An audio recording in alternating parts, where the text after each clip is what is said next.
we went over you completed a crash course detailing some of the major historical events that have transformed the geography of Europe and many other regions around the world, again, most notably through colonialism and the Cold War.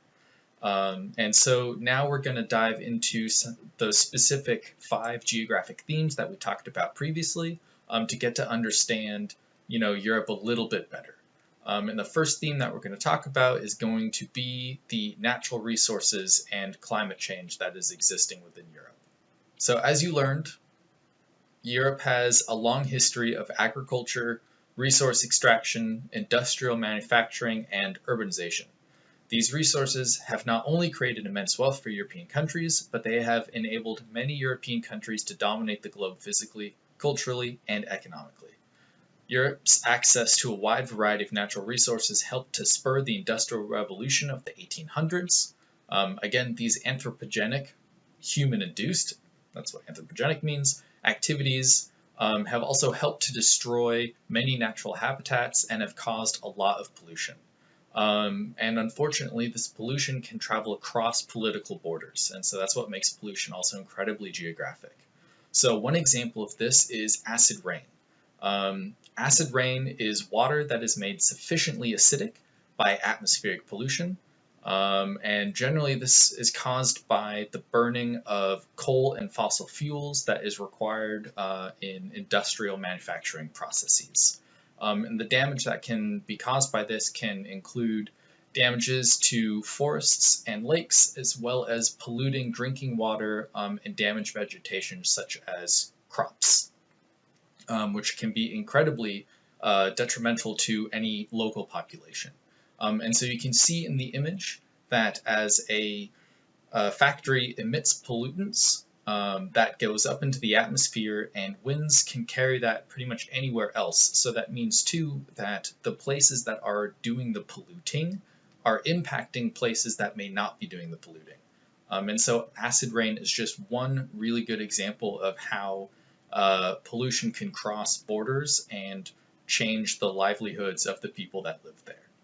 The United Kingdom was one of the world's earliest adopters of coal, and was also a global leader in coal production. This assisted them in the Industrial Revolution, but in recent decades, the UK has been undergoing a major shift, and that's because coal has a huge negative health impact on the environment as well as on people. And so you can also see from here that coal, oil, natural gas are very, very unsafe and even more polluting than lots of other newer forms of clean energy. So Europe, like other places, is shifting to cleaner sources of energy while trying to combat pollutants that impact climate change. And so Europe is also a leader as far as climate policy is concerned. So policies have been created to slow down climate change and curb greenhouse gas emissions. For example, the Kyoto Protocol that happened in 1997 involved international negotiations on the usage of and the emittance of greenhouse gases. Along with international climate change policies, the EU implemented a cap and trade system. And a cap and trade system is designed to limit the amount of greenhouse gases that are being emitted by individual emitters. Essentially, it meant that everyone had a maximum amount of greenhouse gases they could emit. If a country produced more greenhouse gases than they were allowed, they would have to purchase credits from countries or companies who did not use all of their credits that they were allowed, thus rewarding the economies that were producing lower greenhouse gas emissions. So the less pollutants that you were emitting, you could actually profit off of them because other countries or companies would have to buy those from you. So it's basically commodifying pollution. And in 2016, Europe and much of the world signed the Paris Climate Agreement. And the Paris Climate Agreement is a legally binding international treaty on climate change.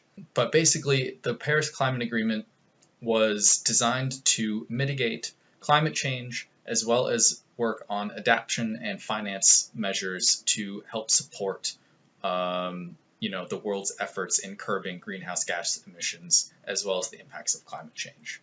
And so some of those things you can see highlighted down there is to limit the average increase in global temperatures, as well as enhance resilience and adaptation to deal with the changes in climate. So that could be rising sea level, as well as finding ways to better finance these types of clean energy mitigation projects.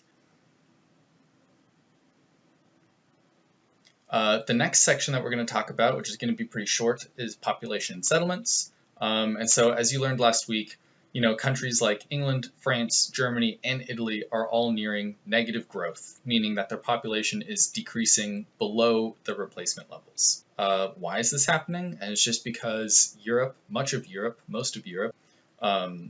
is in stage 4 or stage 5 of the demographic transition model, which means that they're just not having enough kids.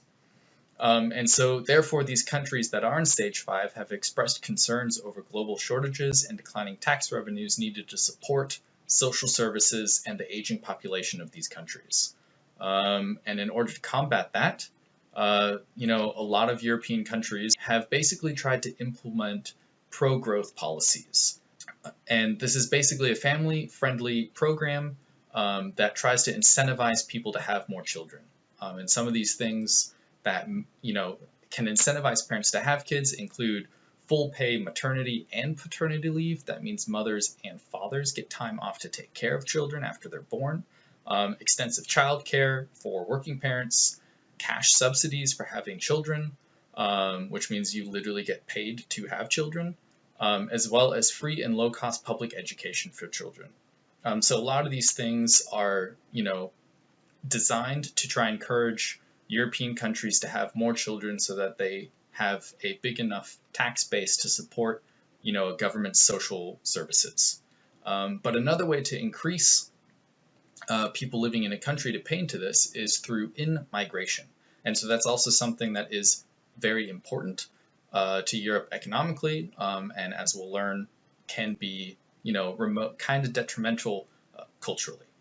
But again, you can see in the graph that is the average population pyramid for European countries right now. And as you can see, it is declining, and it is just over the breaking even for the kids, the replacement levels. So, a quick quiz. You guys need to know what are GHGs and be able to explain why does Europe need in-migration. All right, so the next theme that we're going to talk about is culture and religion as it pertains to Europe. And as you know, Europe has had a huge impact on culture around the world through colonialism, and global cultural dominance for quite a long time now. And recently, many European countries have been experiencing an increase in immigration and asylum seekers, which has changed the cultural fabric of Europe and attitudes among these majority European populations. So it's a really good idea to get a better idea of cultural integration and the aspects that impact a shifting culture within Europe. So the first thing that we're going to talk about is cultural integration. When we think of cultural immigration, it's important to understand several key descriptors. First, diversity means difference, while homogenization means sameness. In general, though, diverse communities have more potential to grow, evolve, and become more resilient than homogenized communities. And so that's important as we figure out what cultural assimilation, multiculturalism, and cultural imperialism are. So starting with cultural assimilation, and they have to replace their original culture with the culture of the destination that they have arrived in. So sometimes this includes, not speaking the language, not eating food, not wearing their traditional attire, which again, this can lead to homogenization, meaning sameness. On the other hand, multiculturalism allows for people to allows them to adopt some cultural expression from each other. So that would include languages as well as, social norms. More importantly, though, the migrants also get to hold on to some of their own cultural identity, including language and religion. And so, as far as Europe is concerned, in the 1970s, governments moved away from cultural assimilation and towards, granting immigrant communities cultural and political rights. And so, similar to cultural assimilation, cultural imperialism is the forced assimilation of one group to another. So, whereas cultural assimilation happens without there being, legal repercussions, cultural imperialism basically forces people to adapt a new way of life. And so, this is exactly what happened when European colonizers went around the world. And they basically forced the indigenous people that they were colonizing to stop speaking their native languages, and they had to learn, in the example of Britain, they had to learn English. And that's why we can see, again, the ramifications of British colonial rule when you look at the map of how many countries around the world still use English. But that's why maintaining language is incredibly important culturally, because it is not only how people pass along history, but it's also how we pass along knowledge. And once a language is gone, often the knowledge of those unique local cultures sometimes can disappear with them. So along with language, religion is a very important component when it comes to culture and cultural identity. Christianity is the dominant religion, and there are three main divisions of Christians. And so the big ones are Catholic, Protestants, and Eastern Orthodox. We're not really going to dive into what the actual religions cover in this section. We'll get to that a little bit later. But it's also important to note that for the longest time, Judaism was the largest minority religion in Europe, which is often why they were persecuted throughout history within Europe. And so when you have migrants, people with different languages, people with different religions, basically people who come with different cultures, what happens when those people move into a new country? This is something that we covered previously in Module 2, but that's when you get notions of nationalism. More specifically, we're going to talk about cultural nationalism. And that is a name for cultural and political formations that draw together feelings of belonging, solidarity, and identity between a group of people. So basically, it's the glue that binds people together, that gives them a sense of a cultural identity. It is often a reaction to cultural imperialism, or this can also come about when there's a perceived threat to the livelihood of one's own cultural identity. So again, nationalism is about protecting and defending a cultural system when people feel that their culture is being threatened by somebody else. And it's important to note too that nationalism is different from patriotism. While patriotism is also a sense of national pride, right? This includes the feeling of love, devotion, a sense of attachment to a homeland. Nationalism usually has the added element of feeling that your culture is being threatened by others, meaning that you're going out of your way to promote your own cultural nationalism by putting others down, whereas patriotism is just an appreciation of the culture at hand. So nationalism and patriotism are not the same thing. All right, now we're going to get to the big one. I decided to discuss geopolitics and economic geography or economic development together because a lot of this goes hand in hand. And we already touched on some of this initially, but now we're going to get into the actual political ideologies that helped form Europe throughout the 1900s. And so the big ones that we're going to cover are Western democracy, communism, social democracy, as well as fascism. And so we're going to go ahead and start with fascism. And the reason that we're going to talk about fascism is because the Nazis and Nazism is a form of fascism. So fascism is a form of far right, meaning conservative, authoritarian, meaning enhanced strict obedience to authority, ultra-nationalism, that is characterized by dictatorial power, meaning that you have a far-right, authoritarian, ultranationalist dictator, so a single person that basically controls their political party, and forcibly suppresses any sort of opposition. Fascism also removes all democratic and parliamentary systems, meaning a legislative body that will help keep the government in check. And the Nazis took this to a whole nother level by incorporating extreme anti-Semitism, so, the hating of Jews, as well as scientific racism and eugenics.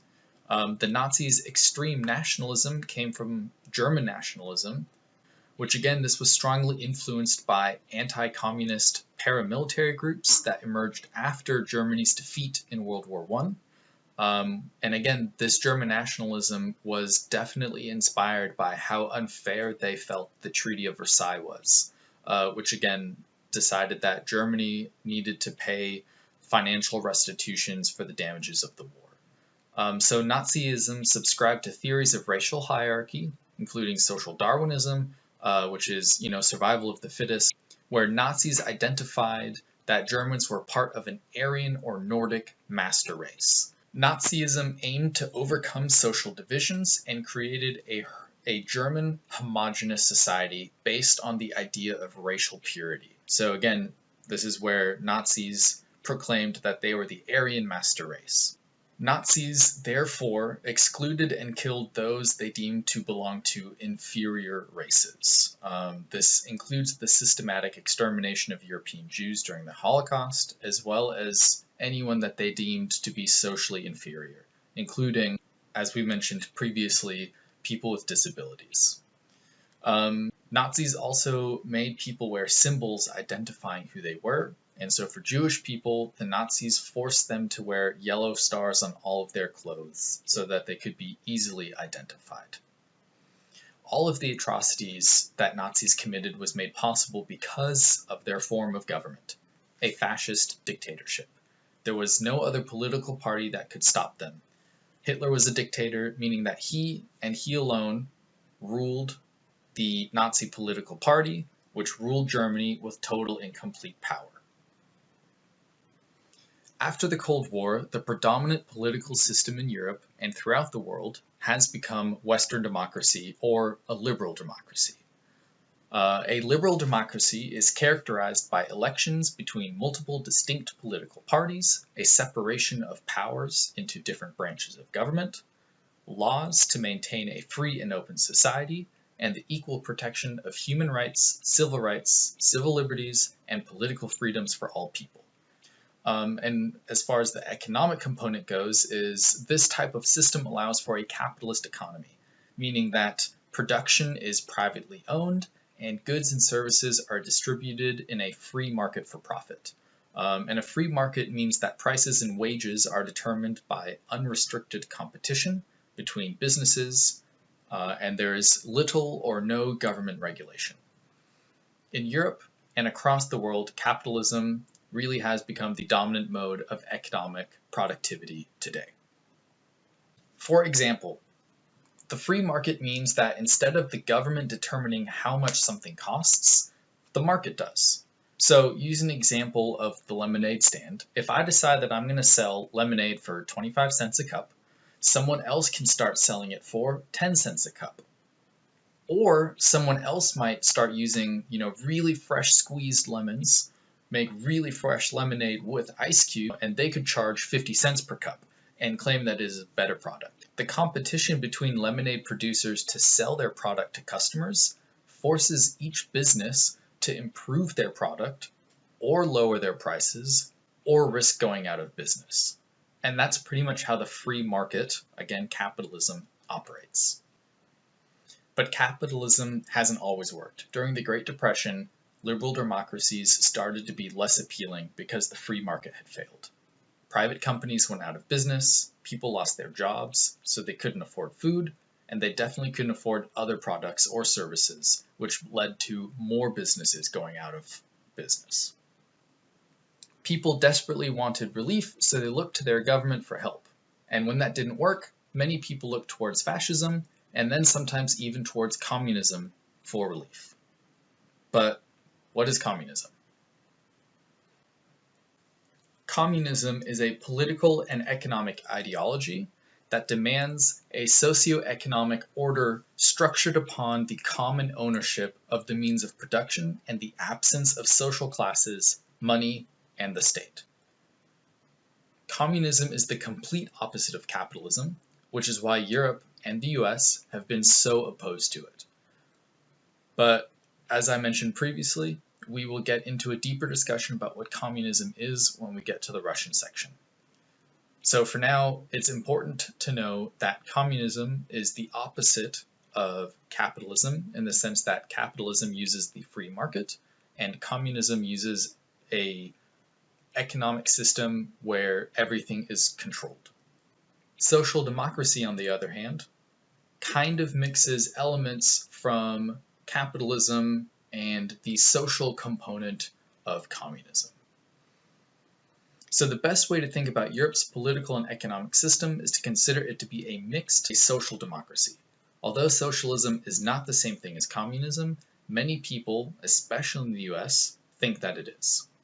Social democracy is thus a political and social philosophy that supports economic and social interventions that promote social justice within the framework of a liberal democracy and a capitalist economy.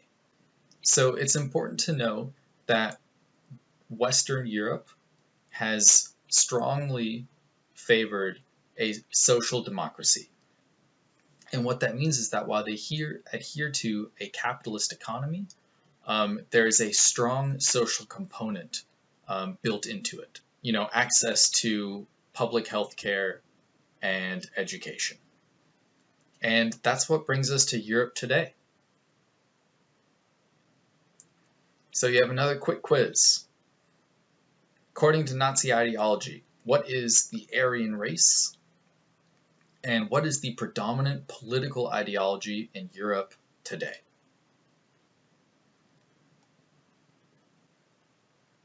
As mentioned before, the European Union is a unique economic and political union between 27 European countries. Unfortunately, the United Kingdom, Great Britain, has departed the EU in 2020. And again, that is through Brexit. The predecessor of the EU was the European Economic Community, and this was created in the aftermath of World War II. Its initial purpose was to increase economic cooperation between 6 European countries. And the goal of that was to foster economic cooperation, assuming that countries that traded with one another would become economically interdependent and thus more likely to avoid conflict. Basically because Europe was tired of fighting wars. And according to the official EU website, what began as a purely economic union has evolved into an organization spanning many different policy areas. This includes policies on climate change, policies on the environment, health, external relations, security, justice, and migration. The EU has helped to deliver stability, mobility, and growth throughout the continent. Thanks to the EU's single currency, the euro, and to the Schengen Agreement, people can travel freely throughout most of the continent. This mobility makes it easier to live, work, and travel within most of Europe. The EU remains focused on making its governing institutions more transparent and democratic, and its decision-making processes are debated as openly as possible.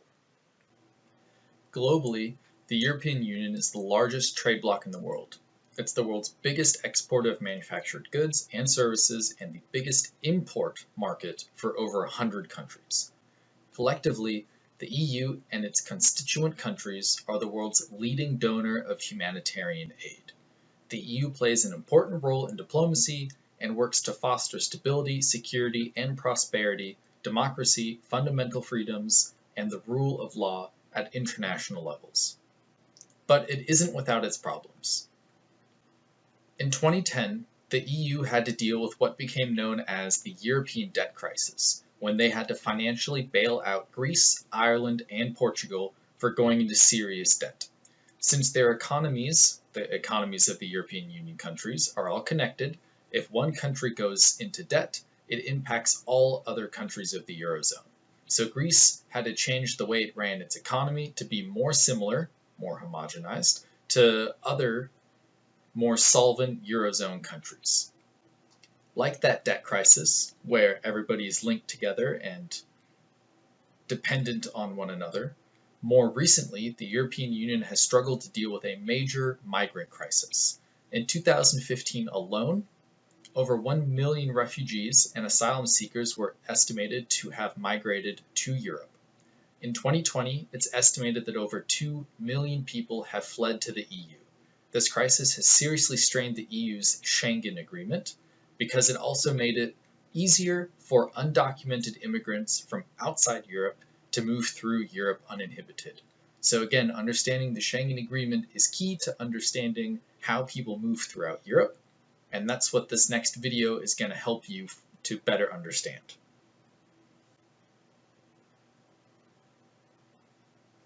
So now we're going to quickly talk about the EU's migration crisis. But before we do that, we need to understand a few specific terms. Migration is the long-distance move that a person takes to go from one location to a new location. Emigration is the moving away from a location. Think out migration. Immigration is moving to a location. Think in migration. So as our cute little map shows, he's an emigrant, and you can see by the arrows that the person is traveling out of the country of the United States, and the Italian country is saying he's an immigrant. So again, indicating the in-migration. Understanding why people move is incredibly important. It can have a profound consequence on political, economic, and cultural conditions of a place. So again, why do people move? Why do people decide to leave their home and move someplace new? We call these push and pull factors. Push factors are events and conditions that compel a person to move away from a location. Push factors can include a war, a poor economy, discrimination, environmental issues, dissatisfaction with socio-cultural aspects of the place. Basically, it's bad, I need to leave. A pull factor are the forces of attraction that influence migrants to move to a new particular location. Pull factors can include a more appealing socio-cultural or environmental environment, better jobs, a better cost of living. So as you can see in the graph too, understanding the difference between push factors and pull factors is incredibly important, because this also helps to describe the migrant crisis that is happening in the European Union at the moment. Many migrants are asylum seekers. An asylum seeker is someone who flees their own country and seeks sanctuary in another country. Once asylum seekers get to their destination, they apply for asylum, meaning that they apply for the right to be recognized as a refugee and receive legal protection and material assistance. A refugee is someone who has been granted asylum, meaning that they migrated out of fear or necessity and have been granted a legal status within the country to which they have fled. As you can tell by this map, most of the migrants that have sought or are seeking asylum in the EU originated either in Africa, the Middle East, or in Central Asia. And again, most of these people are fleeing persecution and war. Starting in 2015, the majority of the migrants entered the EU through three main access routes. Through the Eastern Mediterranean route into Greece and Bulgaria, the Central Mediterranean into Italy, and the Western Mediterranean route that led through Spain. After 5 years of this ongoing migrant crisis, EU countries and many of its citizens continue to struggle with migration disputes, and the EU has been forced to change and update many of its policies. The EU is increasingly trying to stop people from entering the country to seek asylum, and sometimes they're doing this illegally. As more refugees, asylum seekers, and immigrants settle into European towns and cities, there has been a rise in nationalism among some of the local European communities. These locals fear that too many migrants will change their country's culture or destroy their local economy. Some also believe that there are terrorists and/or criminals pretending to be refugees who will cause harm to their community. This type of fear has revived nationalistic sentiments supporting anti-immigration and often anti-Muslim rhetoric. Although the fear of being killed in a terrorist attack is real, statistically it is very unlikely. Does the European Union have a solution? Well, they've tried to implement a quota system for accepting refugees. This quota system is an effort to relieve the burden of taking in refugees disproportionately in Italy and Greece. And the reason that Italy and Greece have been overrun with refugees is because that is the initial contact point where refugees actually get into Europe. And now we're going to watch a quick video that really describes EU's migration crisis. All right, this is your final quick quiz for Module 3. So take a minute and look at these.